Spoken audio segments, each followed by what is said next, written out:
If hope is a choice, what will we choose?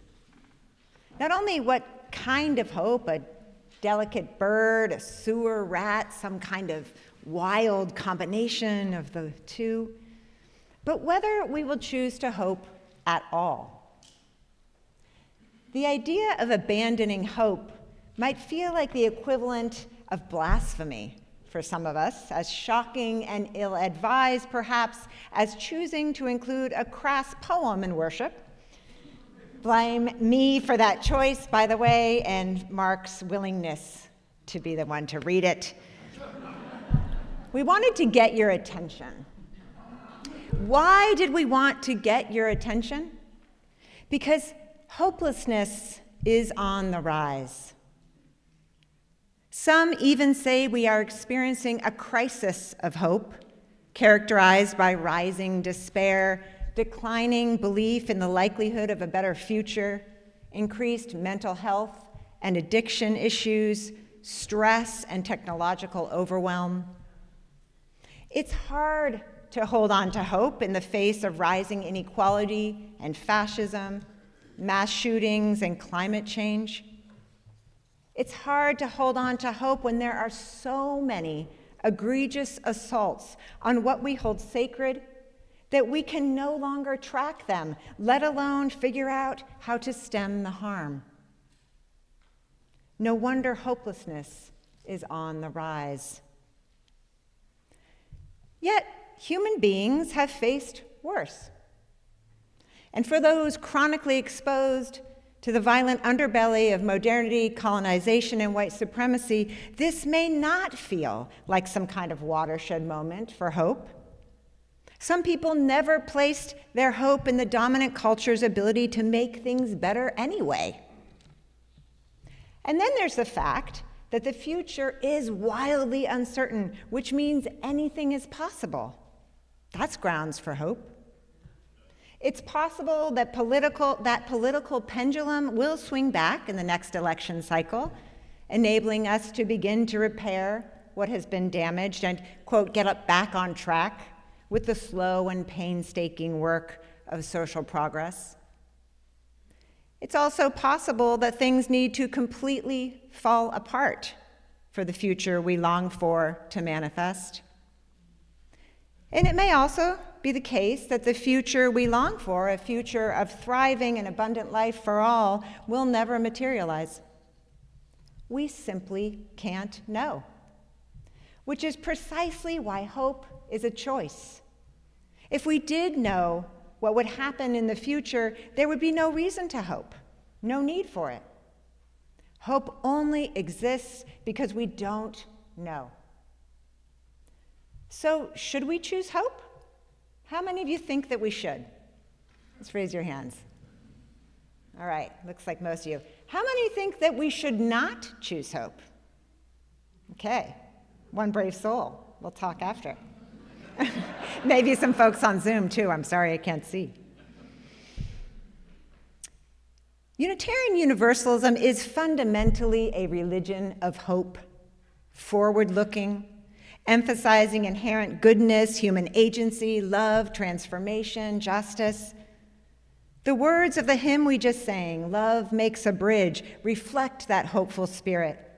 Love makes a bridge. It carries faith through life and death to endless joy, we sang. There's that notion in the hymn of forward movement toward a positive end, endless joy. Dante Alighieri, the medieval Italian poet, understood hope as a kind of bridge. In his epic poem, The Divine Comedy, Dante describes hope as the force that motivates penitent souls in purgatory to strive for purification in the afterlife. In Dante's system, hope is what propels souls in purgatory onward and upward until they reach paradise. Hell, on the other hand, is totally devoid of hope. Souls relegated to hell pass through that famous gate, inscribed with the ominous command, "Abandon all hope, ye who enter." In Dante's version of hell, there is no hope of improvement, no hope of escape, no hope of salvation, only permanent and perpetual suffering. Unitarians and Universalists throughout history have rejected the idea of eternal damnation, of course, right? 19th century Unitarian minister Thomas Starr King famously quipped, "The Universalists believe that God is too good to damn humanity, while the Unitarians believe that humanity is too good to be damned."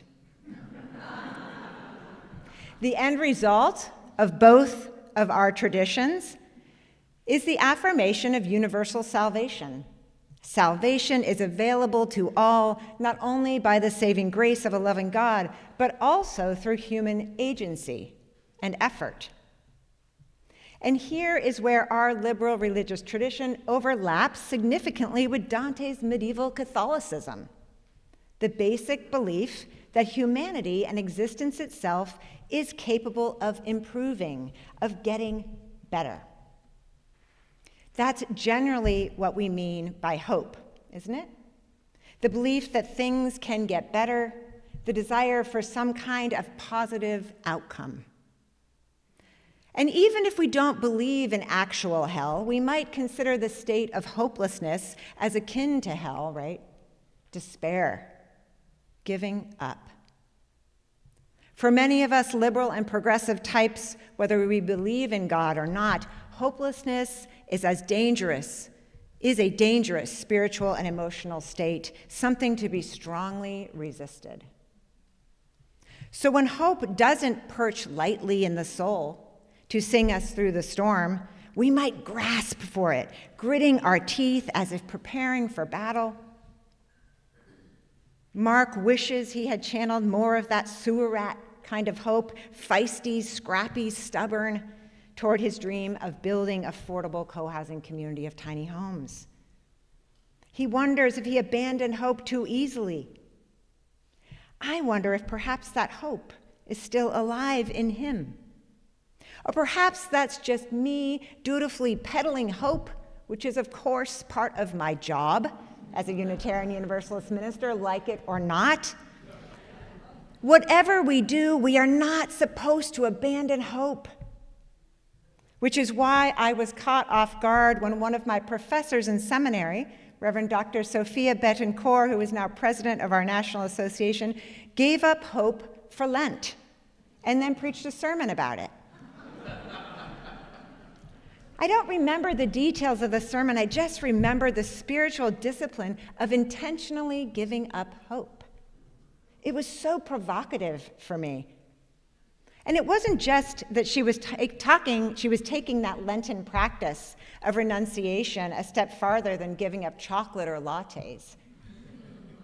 Or that by abandoning hope for Lent, she was essentially extending the despair of Good Friday by an additional 40 days, which would surely amplify the joy of resurrection hope come Easter.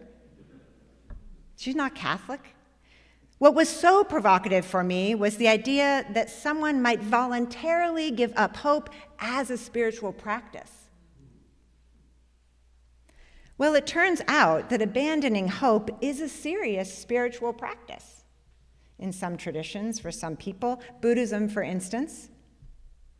I had been practicing insight meditation for several years when I first encountered the Buddhist teaching to let go of hope. It didn't land well with me. I remember thinking, what? Give up hope? Nope, not happening. Nope, guess I'll never be a good Buddhist. And here I am, a Unitarian Universalist minister. If there is anything that defines my orientation to the world, it's probably hope. Hope that things can get better, that we can make them better. That envisioning a future we long for and working together to manifest it is of ultimate worth, ultimate value. From a Buddhist perspective, however, hope exacerbates suffering because it feeds on dissatisfaction. Hope stems from wishing things were different from how they are. Hope robs us of the present moment, Pema Chodron writes, and it robs us of self-acceptance. Without giving up hope, that there's somewhere better to be, there's someone better to be, we will never relax with who we are and where we are, she writes. But what if relaxing with where we are or who we are isn't our goal, says people like me? Well, that's okay. Pema Chodron says that giving up hope is a starting point, not a goal. Abandoning hope is an affirmation, the beginning of the beginning, she writes, because it allows us to relate to reality as it is, not as we wish it to be.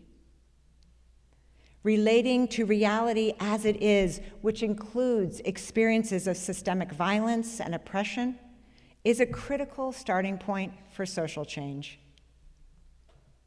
James Baldwin famously said, "Not everything that is faced can be changed, but nothing can be changed until it is faced." Not all of us have direct experience with injustice, at least on the receiving end of it. This is one of the reasons that accompaniment work is so important, as Erica talked about. Our Sanctuary Task Force members are not only supporting families directly impacted by systemic violence, they're also learning important truths about the lived reality of that violence. From their relationships with families torn apart by detention and deportation, they are learning what is actually needed right now. For me, this is an important part of the Buddhist teaching to abandon hope. It focuses our attention on what is happening now, not what we wish was happening, so that we can choose a wise response now.